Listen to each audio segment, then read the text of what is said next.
Bueno, bienvenidos a una nueva presentación de economía y auditoría.com. Soy Ignacio Aguilar, auditor, censor jurado de cuentas, preparador para el examen de acceso al ROAC. La sesión de hoy es una continuación de otra que vimos el último día, en el que hacíamos un caso, ¿de acuerdo?, que llamamos ejemplo 2 online, que era un caso de fusión normal, ¿de acuerdo? Entonces, ahora, bueno, damos unos balances de dos sociedades y planteamos una fusión por absorción, ¿de acuerdo?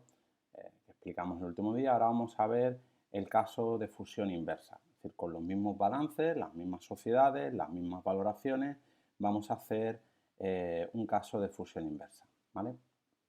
Nos dice que las sociedades Hepburn y Kelly presentan los siguientes balances de situación a 31 de diciembre de 2013 expresados en unidades monetarias. Nos dan el valor contable, ajustes de valor razonable y valor razonable de los activos netos en ambas sociedades, ¿de acuerdo? Las juntas generales de ambas sociedades aprueban su combinación mediante la adquisición de la sociedad Kelly por parte de la sociedad Hepburn. El valor razonable de la sociedad Kelly son 10.000 unidades monetarias y el valor razonable de la sociedad Hepburn son 4.000 unidades monetarias. Recordemos que el valor razonable de una sociedad es el precio que hay que entregar a los accionistas para que estos a su vez nos entreguen las acciones. Viéndolo con el ejemplo que hacíamos en la última sesión, pues decíamos que el valor razonable de Hepburn, ¿de acuerdo?, son 4.000 unidades monetarias. Decíamos que había un valor contable de la sociedad Hepburn que eran 1.300 unidades monetarias, ¿vale? Es decir, digamos que los ajustes del valor razonable salen de un proceso que se llama, en inglés lo denominan Purchase Price Allocation, y que la traducción podría ser pues el proceso de asignación del precio pagado, ¿vale? Entonces, en ese proceso de asignación del precio pagado decimos, bueno, he pagado 4.000. Hombre, hay una parte que es evidente, ¿no?, que es el valor contable de lo que estoy comprando. Luego tendríamos ajustes de valor razonable, que ¿qué es lo que son? Pues a lo mejor tenía un suelo que compré hace muchos años y que tiene una plusvalía tácita que puedo revalorizar. O a lo mejor tengo una marca que es muy conocida en el mercado, que no está reconocida, lógicamente, en el balance, pero que en el proceso de fusión podemos hacer emerger, ¿de acuerdo?, como un activo intangible, etcétera, etcétera, etcétera. Bueno, en este proceso de, de asignación del precio de compra, lo que se conoce como PPA, Purchase Price Allocation en inglés, obtenemos unos ajustes de valor razonable y obtenemos el valor razonable de los activos netos. Luego tenemos el valor razonable de Hepburn, que es lo que tenemos que entregar a los accionistas para que nos entreguen sus acciones, y el valor razonable de los activos netos, que es el valor contable, más todos los ajustes resultado del proceso de asignación del precio, que son, el valor razonable de los activos netos son 1.800. Precisamente el fondo de comercio sale como diferencia de estos dos valores. El fondo de comercio es la diferencia, nos explica el profesor Labatut en su manual, casos prácticos del PGC y sus implicaciones fiscales, nos explica que es la diferencia entre el valor razonable de la adquirida contable y el valor razonable de los activos netos de la adquirida contable. Es decir, el fondo de comercio son 2.200.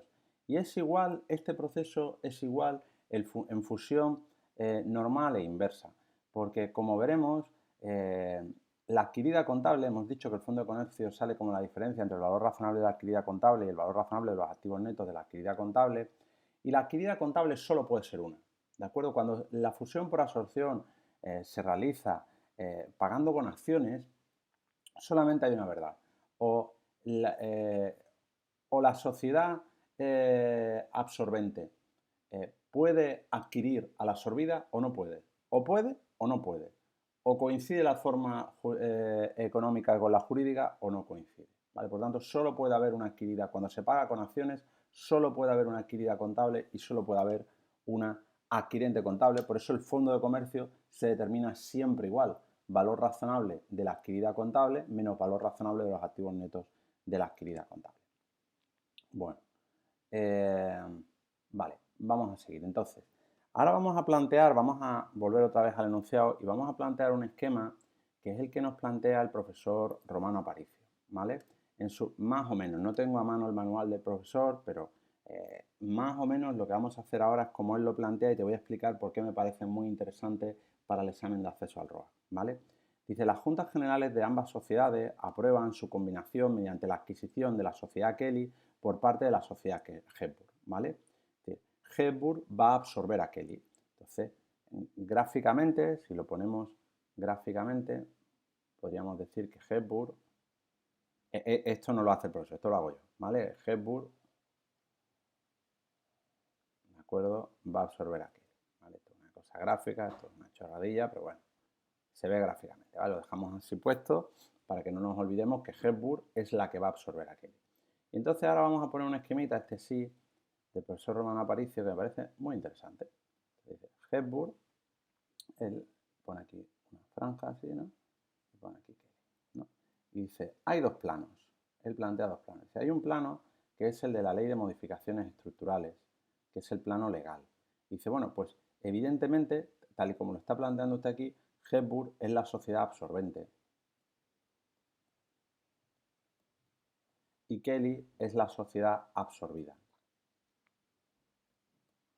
Y luego hay un segundo plano que es el de la norma de registro y valoración 19ava, ¿vale? El de la norma de registro y valoración 19ava que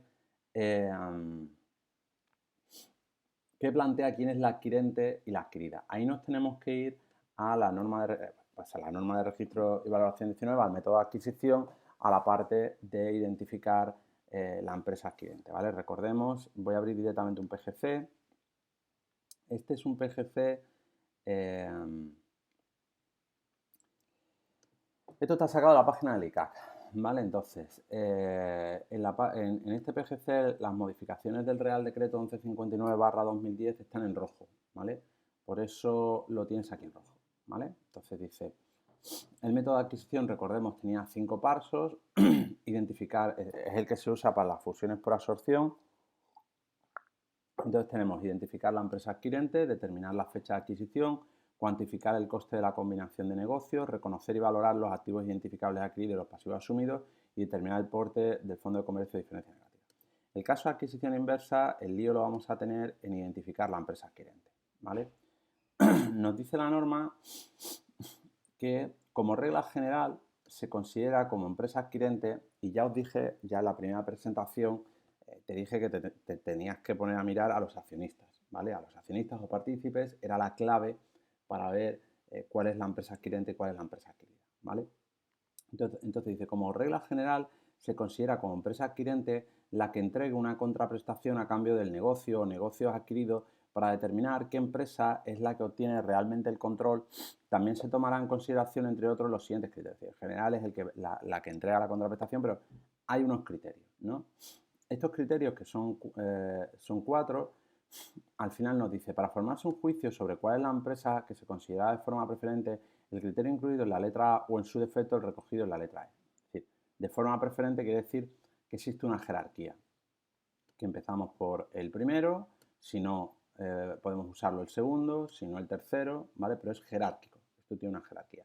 Luego al final de todo te dice, puede suceder que como consecuencia de la aplicación de los criterios anteriores, el negocio adquirido sea el de la sociedad absorbente, de la beneficiaria o de la que realiza la ampliación de capital. A los efectos de esta norma, estas operaciones se denominan adquisiciones inversas, ¿vale? Fusión inversa, debiéndose tener en cuenta los criterios incluidos en la norma para la formulación de cuentas anuales consolidadas que desarrolla el Código de Comercio con las necesarias adaptaciones por razón al sujeto que informa, ¿vale? Es decir, pues esto también hay que considerarlo, que tenemos que ir a las normas de cuando sea necesario, con la adaptación que tal, si fuese necesaria, las normas de formulación de cuentas anuales consolidadas. Bueno, aplicando estos criterios de forma jerárquica, nos dice, el primero de todos, nos dice que es si la combinación diera lugar a que los socios propietarios de una de las empresas o negocios que se combinan retengan o reciban la mayoría de los derechos de voto de la entidad combinada o tengan la facultad de elegir o nombrar o cesar la mayoría de los miembros del órgano de administración de la entidad combinada, o bien representen la mayoría de las participaciones minoritarias con voto en la entidad combinada se actúan de forma organizada sin que el grupo de propietarios tenga la participación de votos significativa.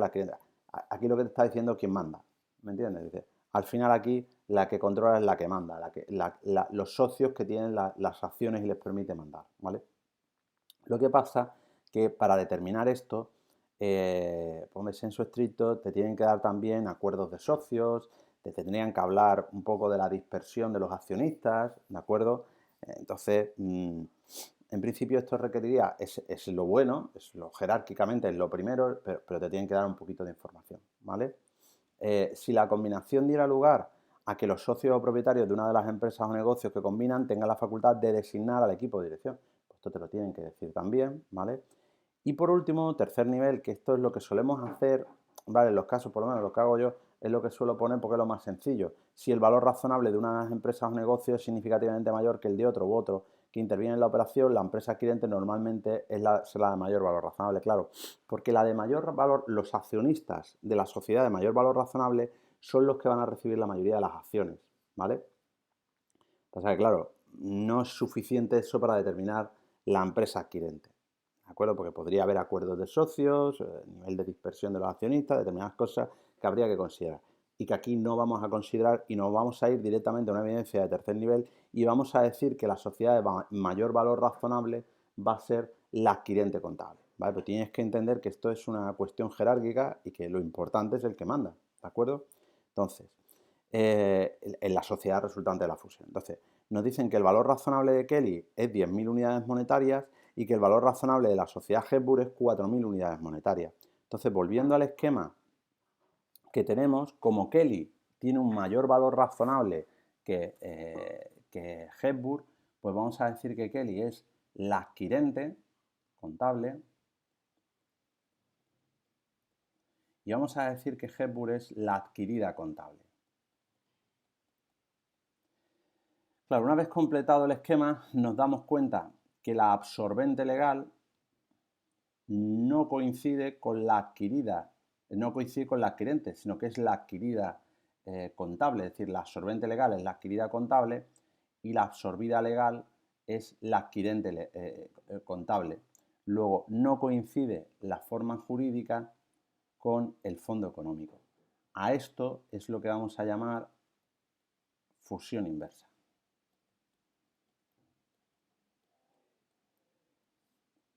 ¿Por qué me gusta mucho este esquemita? Ya te digo que no sé si es que no tengo el libro ahora a mano, pero muy parecido al que usa Romano Aparicio. ¿Por qué me gusta esta manera de disponer la información?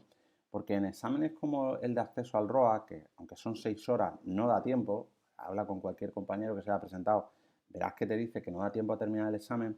Si en vez de una parrafada pones este esquema, es decir, el examinador, si es una persona razonable, ve y sabe que son dos cosas difíciles de encontrar juntas, pero bueno, pues si es razonable y sabe, mira esto y se da cuenta que lo has entendido perfectamente. Dice, no necesito que me hagas una parrafada, con esto que me estás poniendo, entiendo perfectamente que tú sabes que la forma jurídica no coincide con el fondo económico de la operación y que es una fusión inversa. No necesito que ponga una parrafada, ahorras tiempo.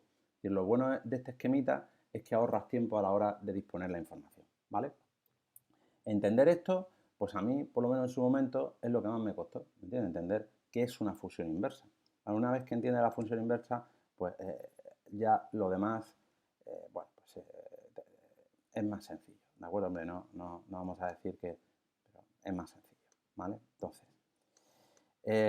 lo siguiente que tendríamos que ver es la ampliación de capital, ¿vale? La ampliación de capital, bueno, pues esto yo lo aprendí con el manual de casos prácticos del PGC y PGC de PYME del profesor Gregorio Labatut-Serer. Entonces, él nos dice que tenemos que tomar el valor razonable de la sociedad que queremos absorber, de la absorbida, que son 10.000, y dividido entre el valor razonable de lo que usamos para pagar, del valor razonable de las acciones de la sociedad absorbente.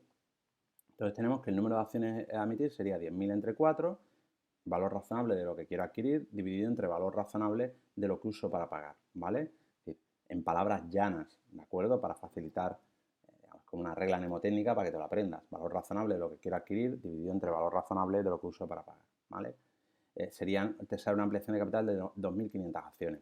Si permanecemos con el nominal de la serie en la que estamos, que es 1 euro, pues sería capital social 2.500 acciones por 1 euro de nominal y hasta llegar a 10.000, prima de emisión 7.500, ¿vale? Esto pues es la ampliación de capital y es la ecuación de canje, ¿vale? También te lo podrían dar en términos de relación de canje, ¿vale? Porque al final tú aquí lo que estás haciendo, en palabras llanas, ¿de acuerdo? Sería cambiar cromos, es decir, cambiar unas acciones por otras. ¿Cómo se hace eso? Pues mira, cogerías el valor razonable de las acciones de la sociedad Kelly, que es la absorbida, ¿vale? Entonces, diríamos que el valor razonable de la sociedad Kelly, Kelly vale 10.000 y tiene 1.000 acciones. Luego, el valor razonable de cada acción es 10. El valor razonable de las acciones de Hepburn ya lo tenemos, ¿vale? Que son 4 unidades monetarias, ¿vale? Entonces, el cociente de estos dos valores razonables, que es 10 entre 4, si simplificamos 2 aquí, 5 aquí, es 5:2. Esta es la relación de canje, ¿vale? Entonces diremos que la relación de canje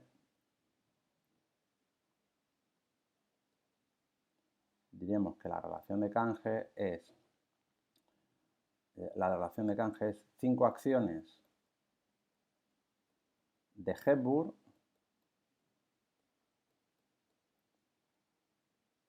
por cada 2 acciones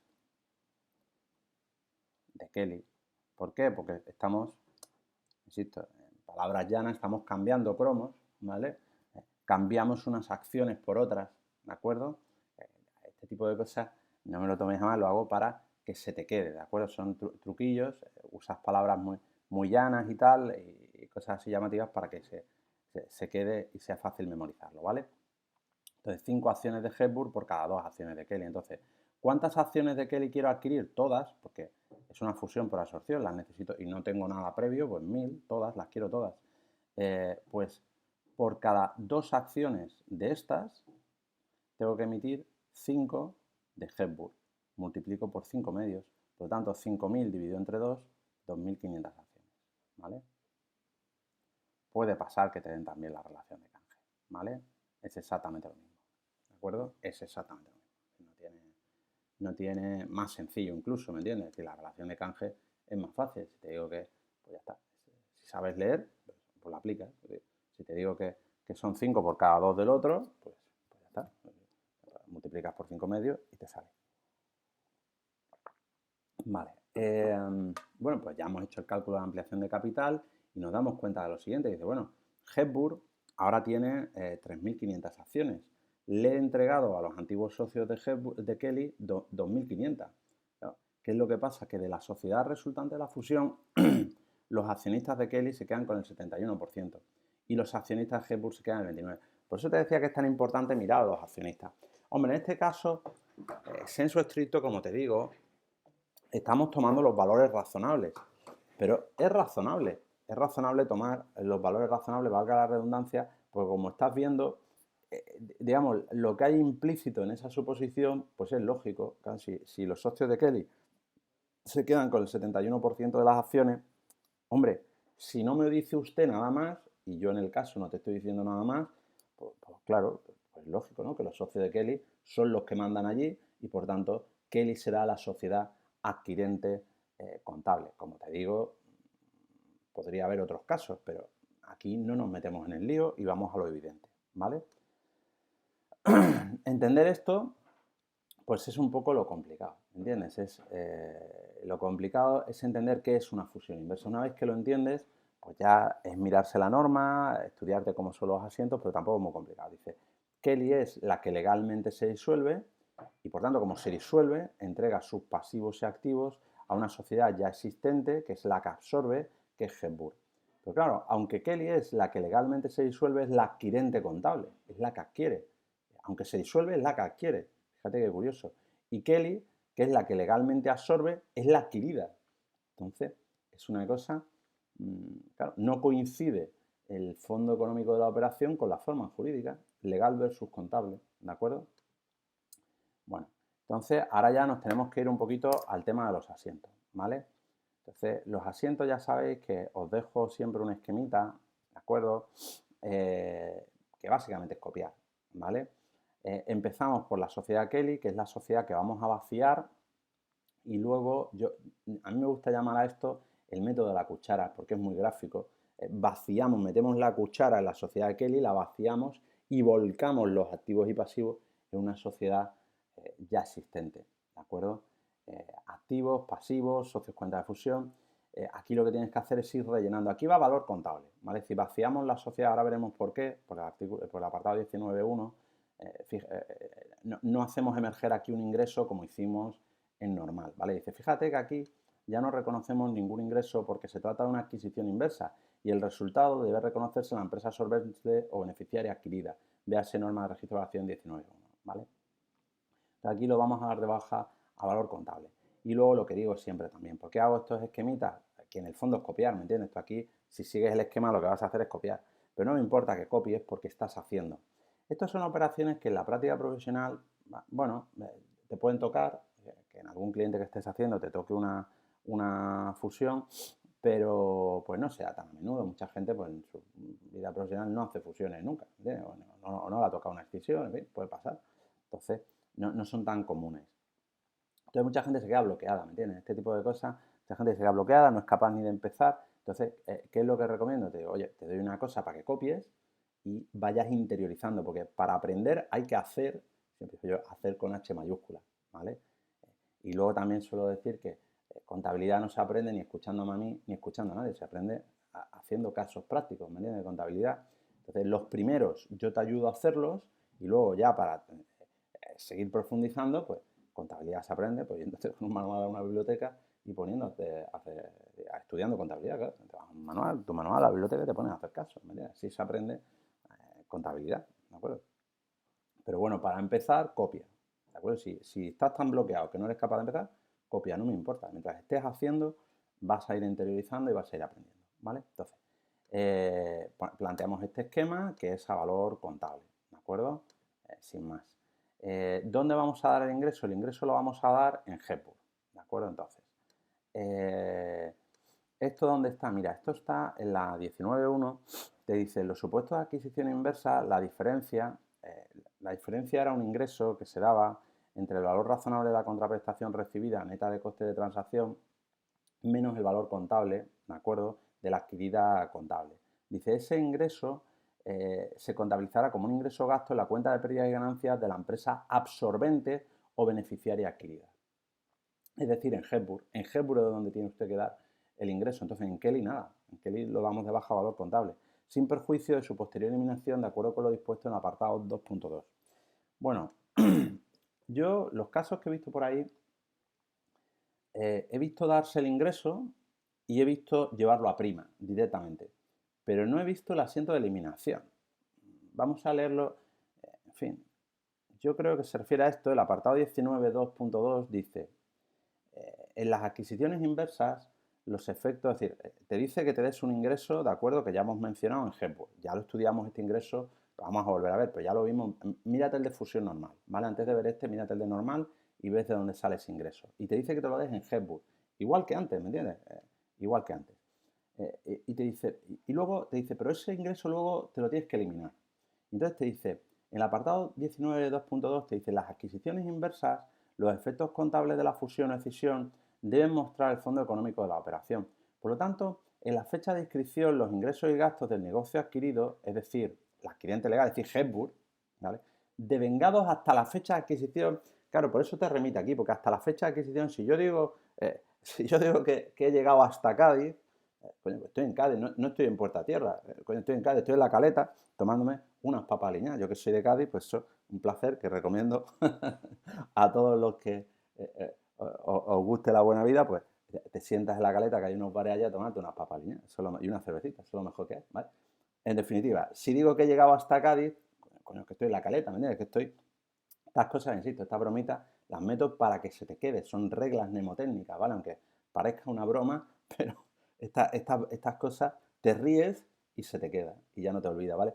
Si digo que llegamos hasta la fecha de adquisición, es que incluyo también la fecha de adquisición. Si te digo que llego hasta Cádiz, estoy con las papas aliñadas en la caleta. He llegado a Cádiz, estoy en Cádiz, ¿de acuerdo? Entonces deberán contabilizarse contra la cuenta de prima de emisión o asunción.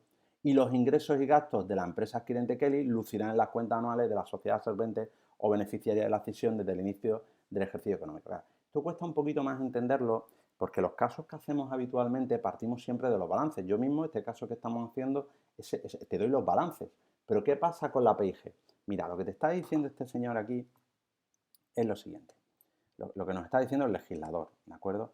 Nos está diciendo el legislador es lo siguiente. Dice, mira, supongamos que tú tienes una fusión por absorción que se realiza el 30 de junio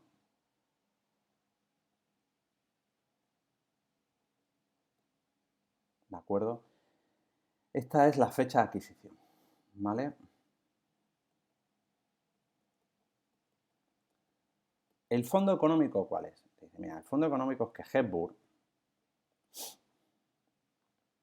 es la adquirida contable.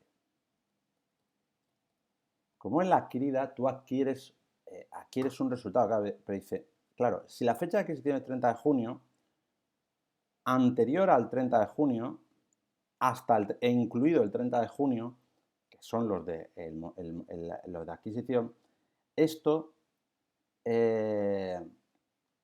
claro, esto no es PIG de la fusión. Esto no es mío, porque todo esto no es de la sociedad resultante de la fusión, porque yo no era propietaria de esta sociedad, esto no era mío en ese momento. ¿Qué es lo que será de la sociedad resultante de la fusión? A partir del 30 de junio. Esta es la PIG de la sociedad resultante de la fusión.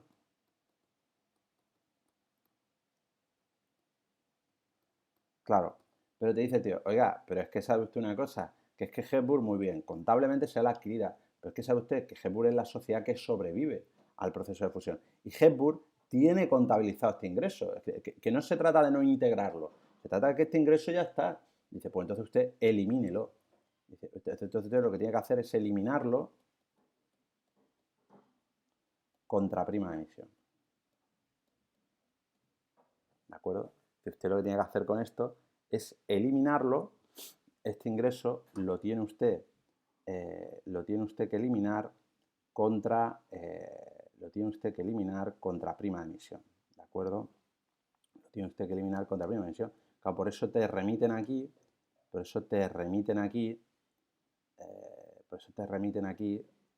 dice, sin perjuicio de su posterior eliminación, de acuerdo con lo dispuesto del apartado 2.2, que te lo elimines contra prima de emisión, ¿vale? Nosotros vamos a ver el ingreso y luego ya directamente saltamos al balance, ¿vale? Pero tienes que saber que esto hay que eliminarlo, claro.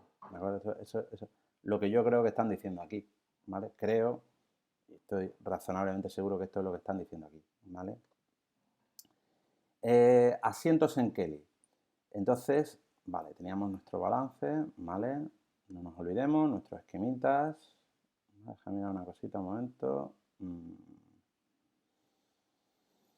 Vale, entonces tenemos aquí nuestros balances y aplicamos los asientos que tenemos aquí, ¿de acuerdo? Pasivo, activo, socios, cuenta de fusión, tal, vale. Entonces, dice, asientos en Kelly. Dice, pues, doy de baja. Kelly es la sociedad que se disuelve sin liquidación, por tanto, doy de baja el pasivo no corriente, el pasivo corriente, los activos no corrientes, el activo corriente, a valor contable. Lo estoy de baja a como estén, a su valor contable. Contra socios, cuenta de fusión, 5.000. Y luego cancelo socios, cuenta de fusión, contra, por cierre la contabilidad, contra capital social, reservas y primas, ¿vale? Y resultado y todo lo que haya, ¿vale? Fuera. Vaciamos Kelly. El ingreso se calcula, como vimos, es la diferencia entre el valor razonable de la contraprestación recibida a cambio neta de coste de transacción, el valor razonable de Hepburn, que son 4.000, y su valor contable, 1.300, el resultado son 2.700. Vale, no nos pagamos mucho aquí. El fondo de comercio, pues se calcula exactamente igual. ¿Por qué? Porque adquirida contable solo puede haber una, ya por enésima vez. Solo puede haber una adquirida contable cuando se paga con acciones.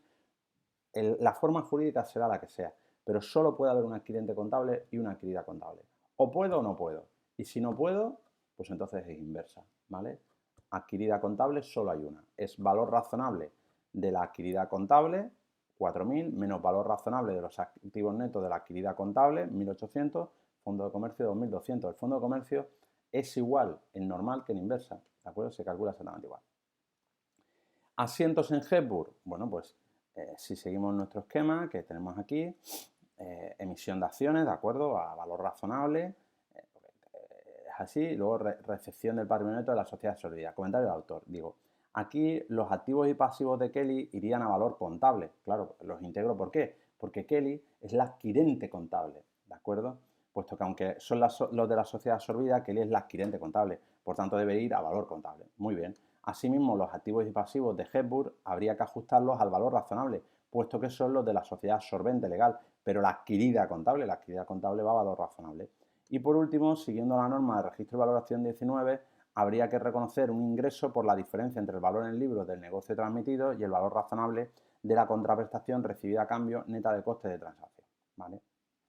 Bueno, muy bien, ese ingreso que ya hemos dicho del apartado 19.1, te pongo una nota al pie de página, ¿vale? Y muy bien, pues esto es prácticamente copiar, ¿de acuerdo? Lo que yo te pongo aquí, vamos a verlo, sería emisión de acciones, 10.000 acciones o participaciones emitidas contra capital emitido pendiente de inscripción, incorporación del patrimonio de la sociedad Kelly a valor contable, activo no corriente a valor contable, activo corriente a valor contable, pasivo no corriente a valor contable de Kelly, pasivo corriente de Kelly a valor contable, contra socios de sociedad disuelta 5.000, que es el valor contable de Kelly. Y luego el ingreso excepcional de 2.700, ¿contra qué se elimina? Dices, te reconoces el ingreso. ¿Y ese ingreso contra qué va? ¿De qué está compuesto? Dice, pues ese ingreso excepcional, que es la diferencia entre el valor razonable y contable, ¿qué es? Lo que he podido asignar como ajuste de valor razonable y lo que no he podido asignar, que es el fondo de comercio. La suma de lo que he podido y no he podido asignar es el ingreso excepcional de 2.700, ¿de acuerdo? Por la inscripción de la ampliación de capital damos de baja un pasivo, que es el capital emitido pendiente de inscripción de 10.000 contra capital social y prima de emisión, ¿de acuerdo? Un pasivo lo convierto en patrimonio neto. Y luego, por la entrega de las acciones emitidas a los accionistas de Hepburn, claro, pues cancelo los socios de sociedad disuelta a valor contable, acciones emitidas a valor razonable y la diferencia se me va a una prima de emisión negativa, ¿de acuerdo? Reserva o prima de emisión negativa. ¿Cómo quedaría el balance final? Pues mira, tendríamos el balance de Hepburn inicial con sus valores contables y ahora incorporación de todos los asientos que hemos metido, ¿de acuerdo? Por la fusión, más la ampliación de capital, te queda un balance final. Si comparamos ese balance final, que es el de la fusión inversa, con lo que nos salió en el anterior caso de fusión normal, tenemos que es prácticamente igual, es decir, activo no corriente es igual, fondo de comercio es igual, activo corriente es igual, pasivo no corriente es igual, pasivo corriente es igual, y luego a nivel de patrimonio neto, pues es igual, ¿vale? A nivel de patrimonio neto en su conjunto es igual, ¿de acuerdo? Hay una reclasificación aquí que se evidencia en el capital social, pero a nivel de patrimonio neto en su conjunto es igual, ¿vale? Y bueno, pues esto es lo que quería contarte de fusión inversa.